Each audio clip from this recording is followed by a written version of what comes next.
예수님의 제자들과 다락방에 모인 120명의 성도는 모두 성령 세례를 받았습니다.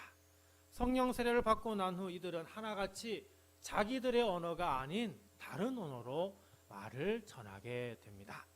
어느 한 집의 다락방에서 120명의 사람이 말하는 소리가 바로 옆에 길가에 사람들이 다니는 그곳에 들리기 시작을 했고요. 이 소리가 얼마나 컸는지 주변의 사람들이 그 걸음을 멈추고 그리고 그 소리를 듣게 됩니다.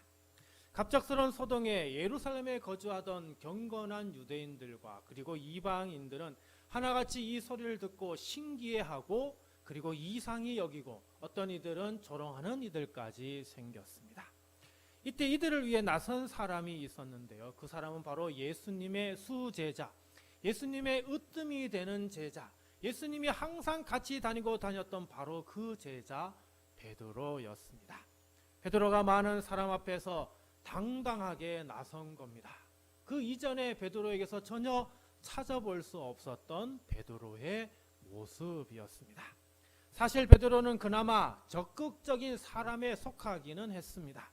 하지만 앞에 나서서 이끄는 지도자는 아닙니다. 뒤에서 도와주고 협력하는 그 자리에서 어느 정도 적극적으로 협력하는 그런 사람이었던 것이죠.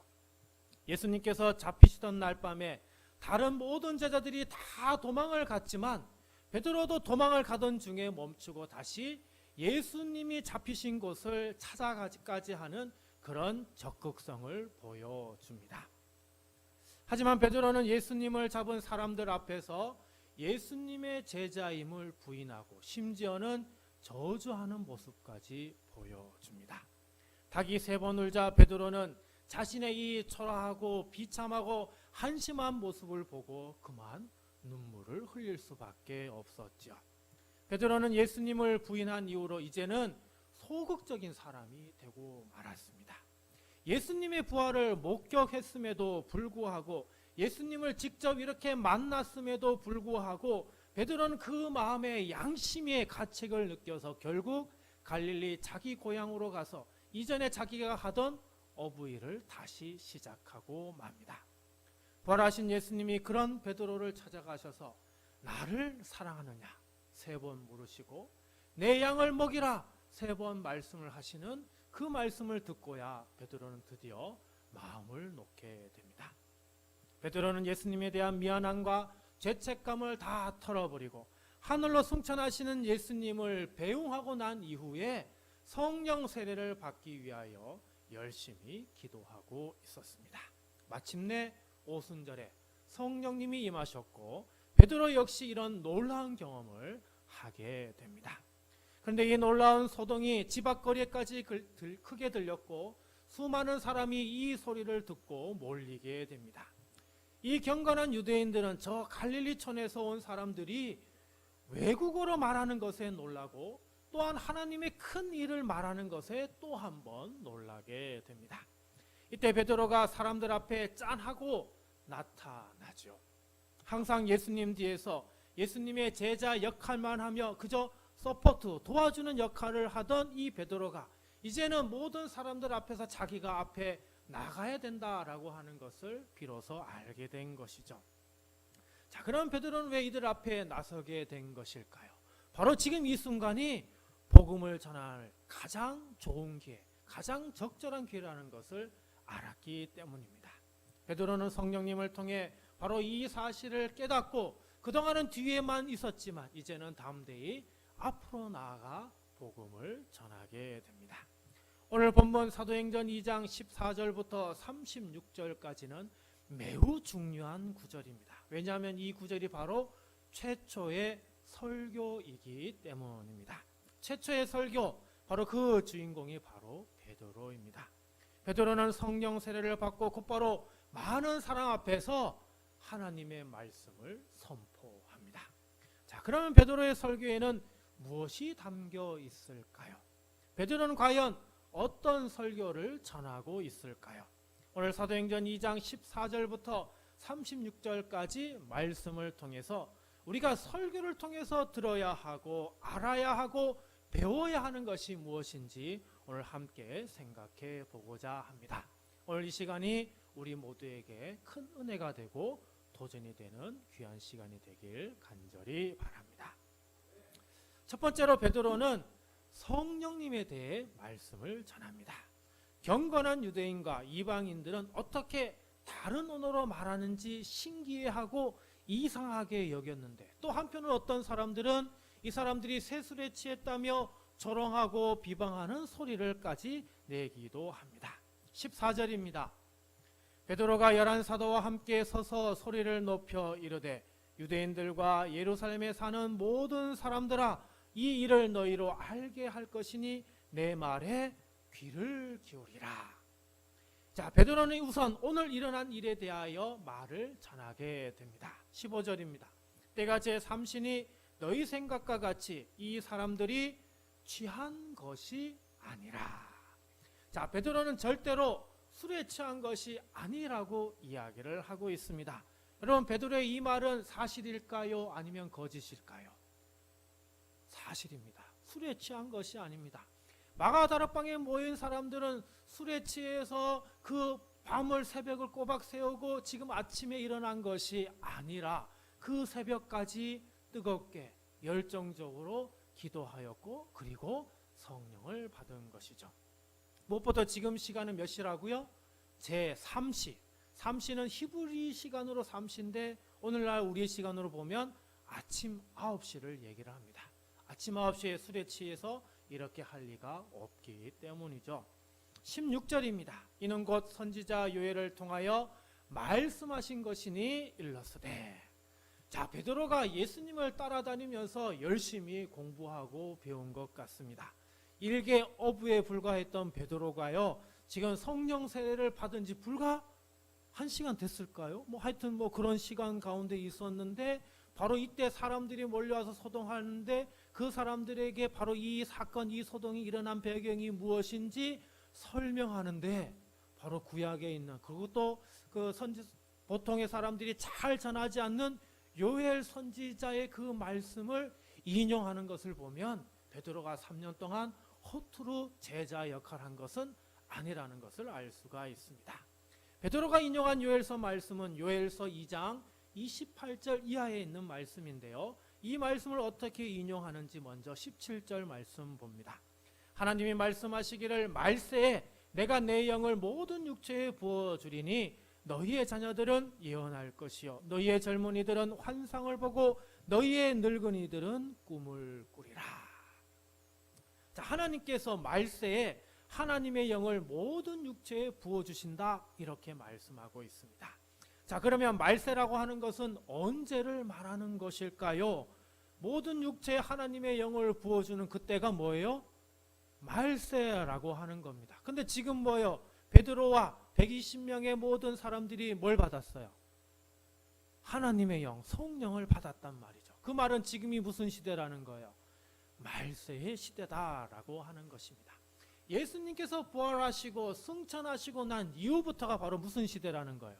말세의 시대다라고 하는 것이고, 그래서 곧바로 누가 오신 거예요? 성령 하나님이 오신 것입니다. 그 이전까지는 특별한 어떤 극소수의 사람들에게만 하나님의 영이 임했지만 이제 말세의 시대를 살기 때문에 이제는 그 누구나 다 하나님의 영을 받을 수 있게 되었음을 이야기를 하고 있는 것입니다. 그래서 성령님이 오셨던 그 옛날, 예수님께서 부활하시고 난 후 10일 후부터인 바로 그때부터 오늘에 이르기까지 계속해서 지금 뭐예요? 말세의 시대다라고 하는 것입니다. 자, 그러면 성령님이 오셔서 누구에게 부어주느냐?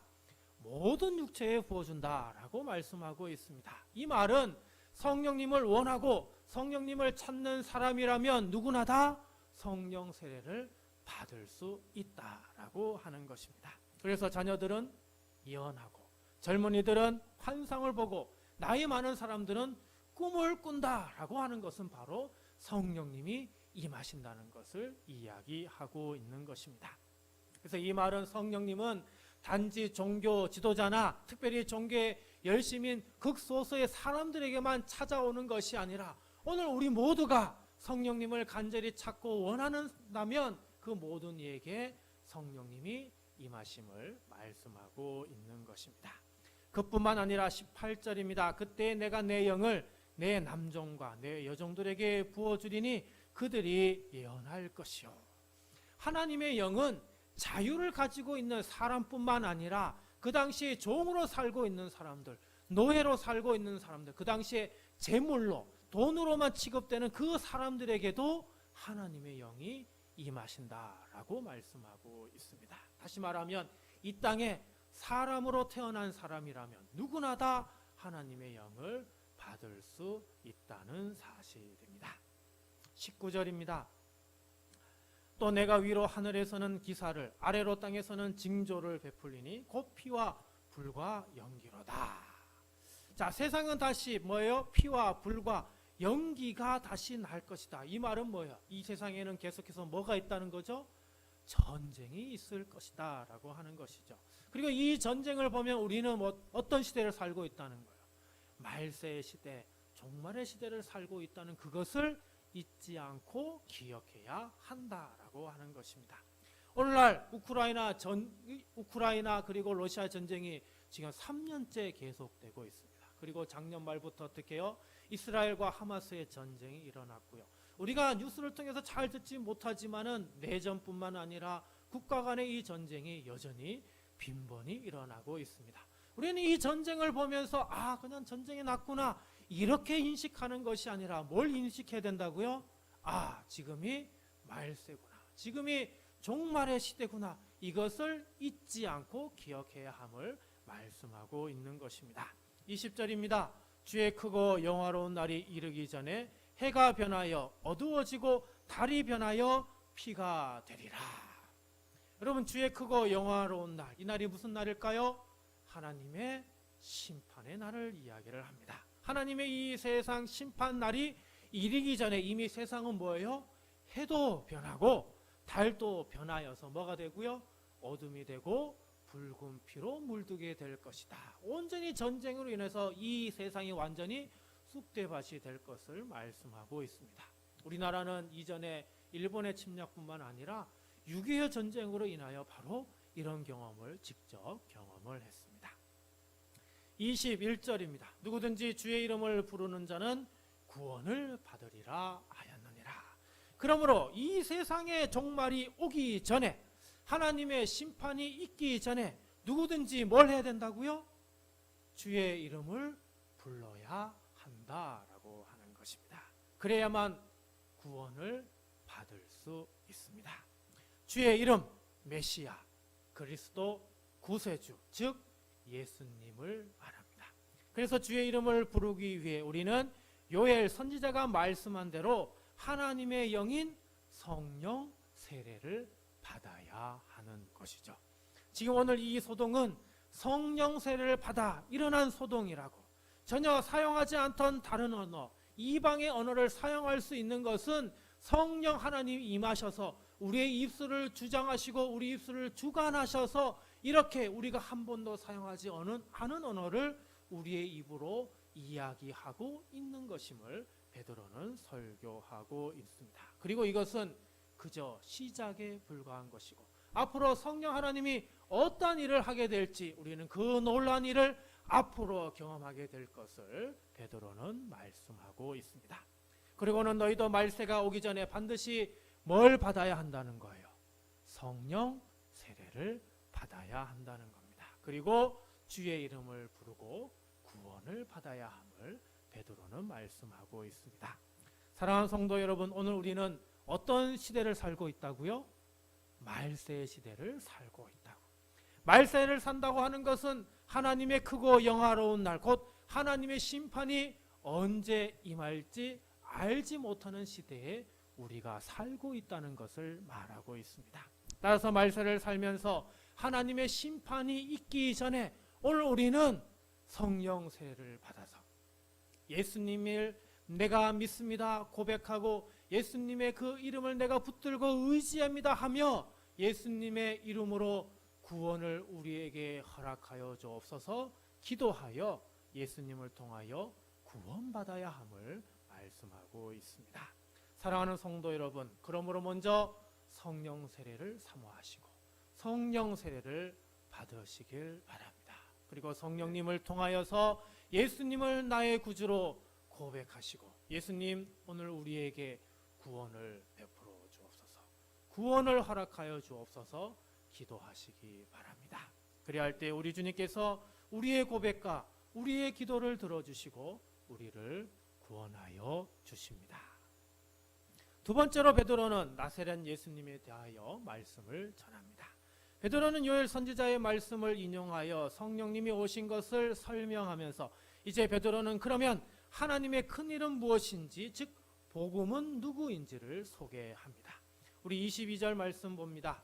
이스라엘 사람들아 이 말을 들으라. 너희도 아는 바와 같이 하나님께서 나사렛 예수로 큰 권능과 기사와 표적을 너희 가운데서 베푸사 너희 앞에서 그를 증언하셨느니라. 자, 베드로가 소개하는 그 사람이 바로 누구라고요? 나사렛 예수님이시다. 나사렛 예수님은 이미 당신들이 직접 만나서 많은 경험을 했다라고 얘기를 합니다. 실제로 예수님께서 이스라엘 사람들과 몇 년 동안 함께 생활하셨어요. 무려 3년 동안 생활하시면서 많은 권능과 이적과 기사를 베풀어 주었습니다. 사람들이 도저히 치유할 수 없는 병자를 치유해 주었고, 귀신 들린 사람들을 고쳐 주셨고, 여러 가지 놀라운 이적들을 많이 베풀어 주셨습니다. 예수님이 행하신 이 권능, 기사, 표적은 단지 예수님을 믿는 그 몇 명 소수의 추종자들만 본 것이 아니라 당대의 많은 사람들이 예수님의 이 놀라운 광경을 직접 경험하고 목도하였던 것이죠. 이미 우리가 경험한 예수님의 이런 놀라운 일은 누가 주신 거라고요? 하나님이 주신 것이다. 베드로는 말씀하고 있습니다. 23절입니다. 그가 하나님께서 정하신 뜻과 미리 아신 대로 내준 바 되었거늘 너희가 법 없는 자들의 손을 빌려 못 박아 죽였으나. 자, 바울은 예수님을 소개하면서 곧바로 예수님께서 십자가에 달리도록 만든 장본인이 누구라고요? 바로 너희들이다. 바로 지금 이 예루살렘에 살고 있는 바로 너희들이 예수님을 십자가에 못 박았다고 지적을 합니다. 24절입니다. 하나님께서 그를 사망의 고통에서 풀어 살리셨으니 이는 그가 사망에 매여 있을 수 없었음이라. 자, 이스라엘 사람들은, 예루살렘에 거주하고 있는 그 사람들은 예수님을 십자가에 못 박아 달려 죽게 만들었지만 하나님은 어떻게 해요? 그 예수님을 다시 살리셨다라고 하는 것입니다. 예수님께서 부활하셨음을 베드로는 설교하고 있는 것이죠. 자, 25절부터 28절까지는 다윗의 고백을 인용하고 있는데요. 자, 그러면 갑자기 다윗의 시를 인용하는지 우리 말씀을 보도록 하겠습니다. 25절로 28절입니다.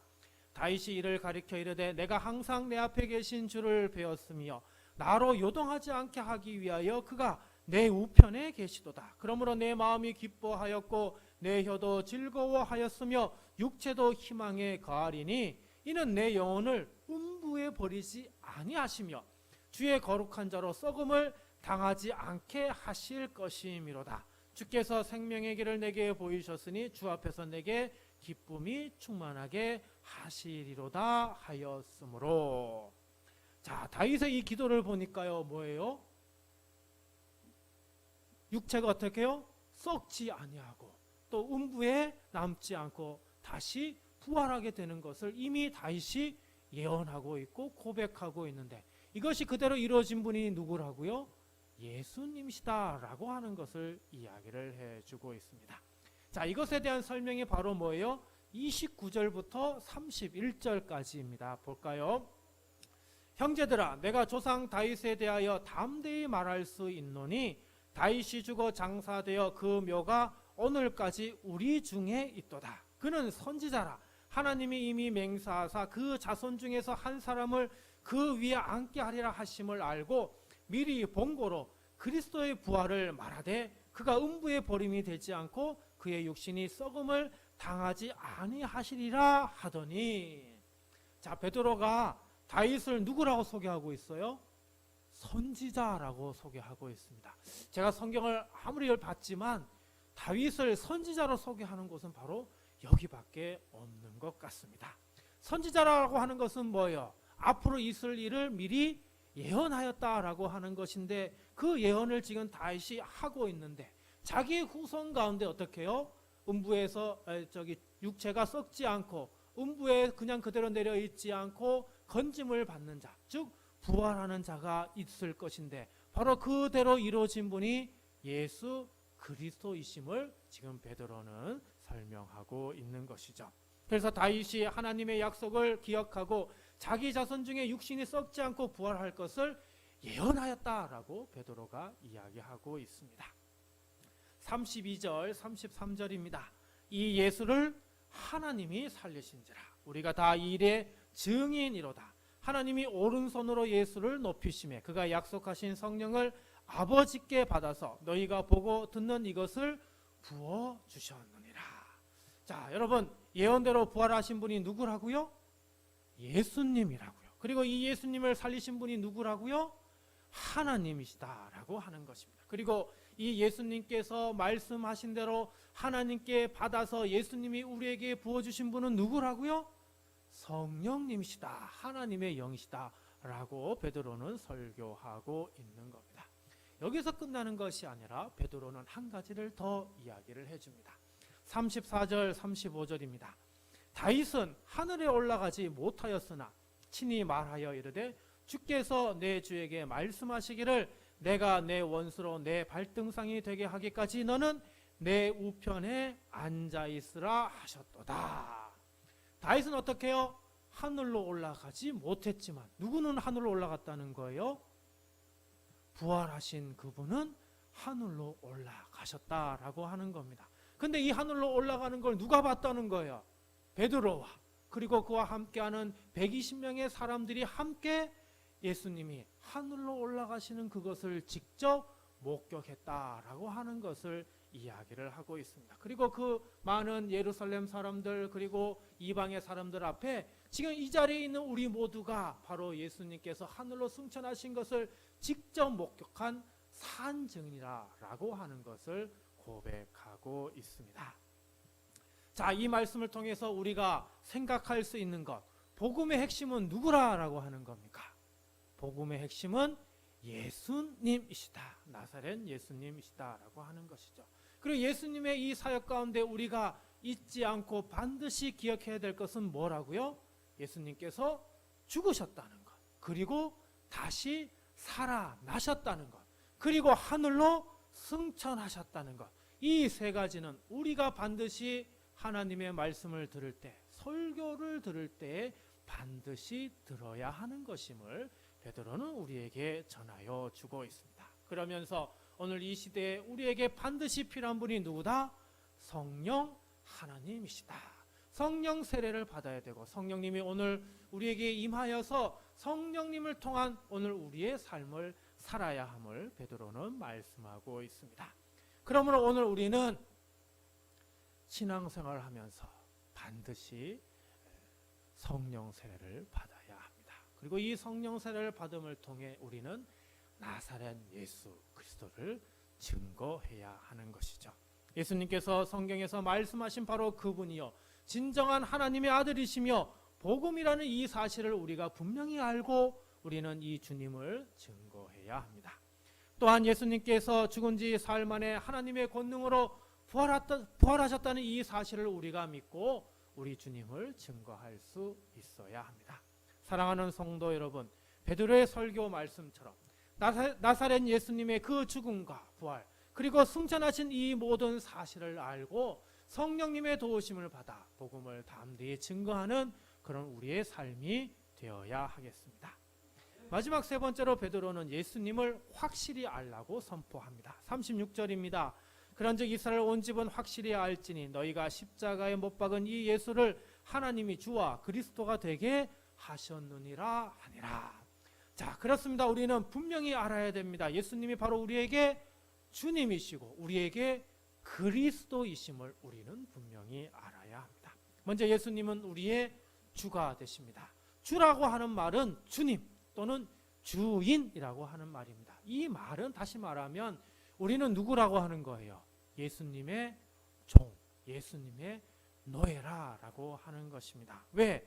예수님이 우리의 생살 여탈권을 가지고 계시기 때문입니다. 예수님이 우리의 생명을 주관하시는 분이기 때문입니다. 그래서 우리는 우리 인생의 주인이 우리 자신이라고 하는 이런 생각을 버리고 우리 인생의 주인은 예수님이시다라고 분명히 고백할 수 있어야 합니다. 여러분, 이런 고백을 하실 수 있으십니까? 여전히 내 인생의 주인이 나라고 생각하십니까? 그렇다면 여러분들의 지금 믿음은 많이 약한 것입니다. 우리 인생의 주인은 예수님이라는 이 사실을 분명히 고백할 수 있어야 합니다. 또한 예수님은 그리스도가 되십니다. 그리스도, 메시아, 구세주 같은 말이죠. 그리스도는 기름 부음 받은 자라고 하는 뜻인데요. 구약에서 기름 부음 받은 자는 오직 왕과 그리고 제사장과 선지자만 받을 수 있었습니다. 하지만 구약의 한참 시간이 흐르고 난 이후에 기름 부음 받은 자는 이제 구원하는 자, 즉 메시아라고 하는 그런 의미로 바뀌게 되었습니다. 그래서 이 구약에서 구원하는 자는 히브리어로는 뭐예요? 메시아가 되고요. 신약에서 구원하는 자는 헬라어로 그리스도고요. 그리고 우리나라 말로 구원하는 자는 구세주가 되는 것입니다. 그래서 메시아, 그리스도, 구세주는 같은 말, 같은 뜻이 되는 것이죠. 우리는 예수님이 우리를 구원하실 분, 우리를 구원하신 분임을 분명히 알고 믿어야 합니다. 사랑하는 성도 여러분, 예수님이 그리스도이심을 믿으시기 바랍니다. 우리 모두 예수님을 메시아로 고백하시길 바랍니다. 그래서 우리 모두 예수님이 우리의 구세주임을 담대히 선포하며 살아가시길 바랍니다.